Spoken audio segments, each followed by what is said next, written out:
Mr. Chairman, dear colleagues, I would like to express sincere gratitude to the chairperson in office, to His Excellency Bujar Osmani, Minister of Foreign Affairs of the Republic of North Macedonia, for his leadership and guidance of the OSCE in these turbulent times, and thank him for hosting us in his beautiful country at the 30th meeting of the Ministerial Council. Let me also cordially thank Secretary General Helga Maria Schmidt and the heads of the OSCE institutions for their stewardship throughout this difficult year. Excellencies, the fundamental principles and core tenets of the Helsinki Final Act are being repeatedly and bluntly violated as the OSCE is approaching its 50th anniversary. Russia's full-scale military aggression against my country back in 2008, followed by attempted annexation of Ukraine's Crimea in 2014, an ongoing war of aggression against Ukraine has compromised international rules-based order and security in the region, claiming lives of thousands and uprooting millions. We continue to stand with Ukraine and the Ukrainian people and reiterate our unwavering support to Ukraine's sovereignty and territorial integrity within its internationally recognized borders.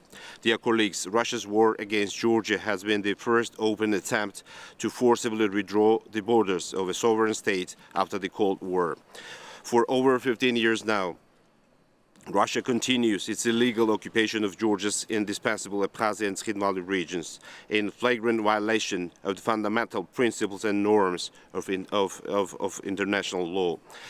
The people living in the occupied territories are subjected to grave human rights violations. Being isolated by kilometers of barbed wire fences, they are cut of their relatives, farmlands, places of worship, deprived of freedom of movement, access to basic needs. Illegal detentions and kidnappings are a rampant practice that puts their health and life under risk.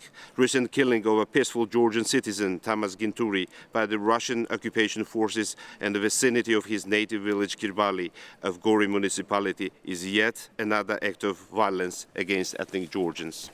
Mr. Chairman, Georgia is dedicated to peace and seeks the peaceful solution to the conflict which is policy-based on two pillars: the occupation of Georgia's territories by the Russian Federation and reconciliation between the divided communities. The Geneva international discussions play a particular role as the format with the Russian Federation to ensure the implementation of the EU-mediated 12 August 2008 ceasefire agreement, return of IDPs and refugees to their homes, as well as other security, human rights and humanitarian challenges stemming from Russia-Georgia conflict. Georgia, together with partners, will continue to engage to generate progress and concrete deliverables of importance for people on the ground. I echo the OSCE chair that, after all, it is all about people. Georgia's peace policy of reconciliation and engagement is focusing on people. It involves specific initiatives like a step to a better future aimed at fostering confidence building and improving social economic conditions of population living under the burden of occupation. Let me refer to the European Court of Human Rights judgments of January 2021, March and April 2023, and also to the decision of the International Criminal Court of June 2022, which legally attests Russia's occupation and effective control of Abkhazia and Sakhalin Valley regions of Georgia and its responsibility for the gross human rights violations.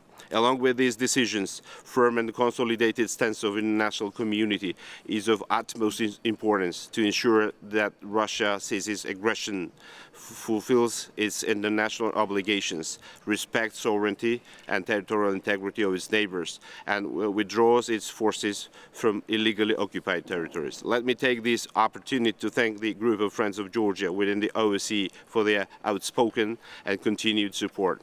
Georgia pledges its continued contribution to the OSCE as a guardian of the Helsinki principles. These principles lay the foundation for the OSCE to serve its purpose and address unprecedented challenges to the European security we face now. We stand ready to do our share for the functional and efficient OSCE that entails strong leadership and mandate of the autonomous institutions. We therefore encourage the decision on all four heads to remain in their offices. In closing, let me once again express our heartfelt gratitude to the North Macedonian Chairmanship and wish success to the 2024 Chair of the OSCE, the Minister of Foreign Affairs of Malta, Minister Borg. I assure you of Georgia's support and cooperation. Thank you.